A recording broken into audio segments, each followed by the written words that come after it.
right into the world of Bitcoin. Yes, I know you guys have been hearing about Bitcoin.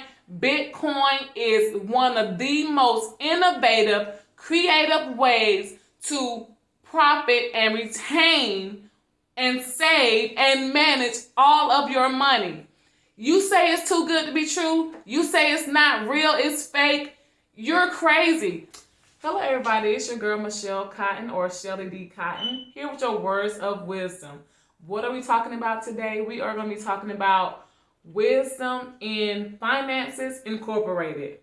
What's the acronym for that? Wi-Fi. Yes. As always, remember to follow me on Instagram at Shelly D. Cotton, as well as Twitter and Facebook at Shelly D. Cotton. That's with a CHELLY. And subscribe to my YouTube channel at Michelle Cotton. So what is Wisdom in Finances Incorporated? We're going to talk today about Bitcoin. Let's get ready. Remember to go and grab the Words of Wisdom 60-day devotional on sale at Amazon.com. You can also download to your Amazon Kindle if you are a member. So there are 4 types of money. Yes, the first one from 100 years ago was gold. But the gold bar was number 1. 100 years ago, they had the gold bar. Then it was paper money, as you know, like printed money. Then it was fiat. What do you mean by fiat, Michelle? Fiat means to decree.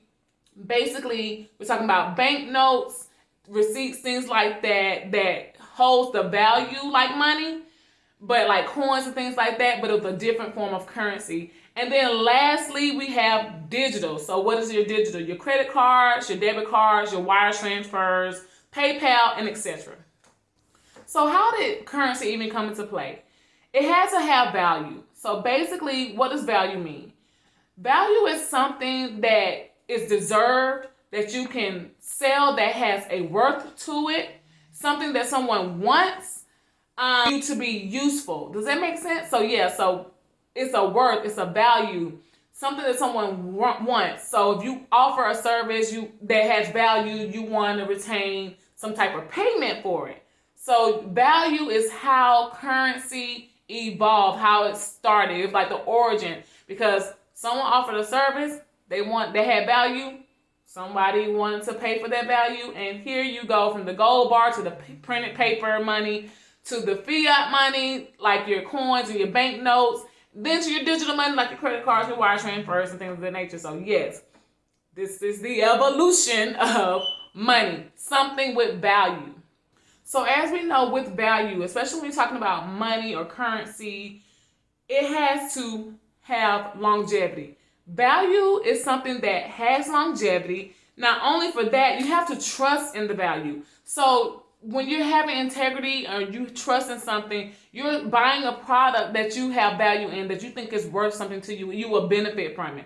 So not only do you have to trust it and trust the value of the item or whatever the product is, you also have to, it has longevity, right? And then with the longevity, you want to make sure that you can redeem it for the full value at some point. So that's where the longevity come in. You don't want something that you purchase and then in 15 days is no bueno, it's no good. So you want it to have value and you want to be able to redeem it. So let's jump into centralization. I know, Michelle, what do you mean by centralization? A central authority is an institution like a bank or the government who controls your money. Simply put, you do not own your own money. You don't own your assets. You don't own any of it, because it's ran by the supply and flow of the institution, which is more than likely the government or your bank or some type of organization who has control of the supply and flow of your money.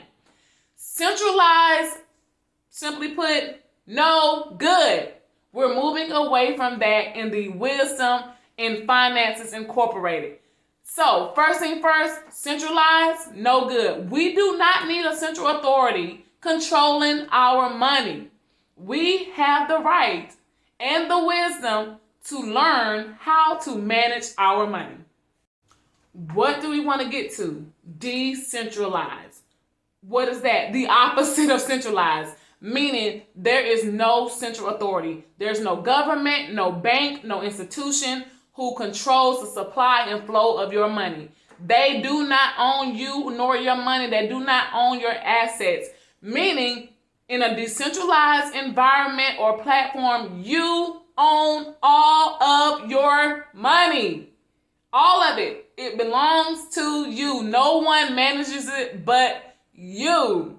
This is exciting. It's exciting to me because decentralized platforms teaches us how to understand wealth, how to gain wisdom in finances, and how to manage finances without the middleman. We don't need them. Okay? Stay with me. Follow me along the bunny trail. So we moved from the gold bar to printed paper money to the fiat money, which is like the bank notes and the coins, over into the digital money, which is like your credit cards and wire transfers and your PayPal, things like that, right into the world of Bitcoin. Let me be the first to tell you, don't be afraid of innovation. Don't be afraid of change. This is legitimate and legal, and it's a decentralized platform where you own all of your money. Bitcoin is leading us toward financial freedom. So Michelle, you asked me, what is Bitcoin? So Bitcoin is a completely digital platform where you have control over the supply and flow of your money. Next, which is a positive and a pro, there is no central authority, meaning there's no bank, there's no government, no institution who controls your money. Next thing, it has completely resolved the double spend problem. What is the double spend problem, Michelle? I've never heard of this. It's like when you deposit your money and the banks, they have all these files and all these records, and they can print and copy these files. Well, what they have been doing, which is totally illegal, duplicating the files and creating millions and millions of dollars that you can't even use, that don't belong to you. Scam. There you go. That's the real scam, right? The other thing about Bitcoin is it cannot be hacked. Why can it be hacked? You really want to know? Let me tell you. So, Bitcoin cannot be hacked. Why? Because they use blockchain. What is blockchain?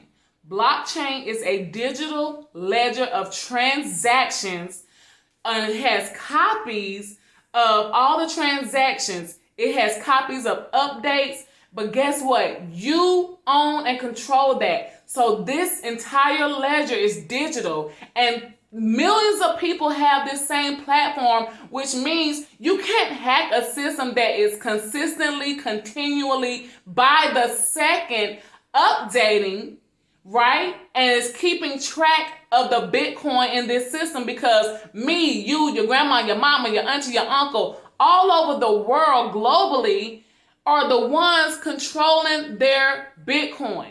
They're controlling these transactions. So things are updating constantly. No hacker can break into this system. The next reason why it can't be hacked is pseudo-anonymous. I know what you guys mean. What is that, Michelle? Pseudo-anonymous. Anonymous. Let me tell you. Everything is open, right?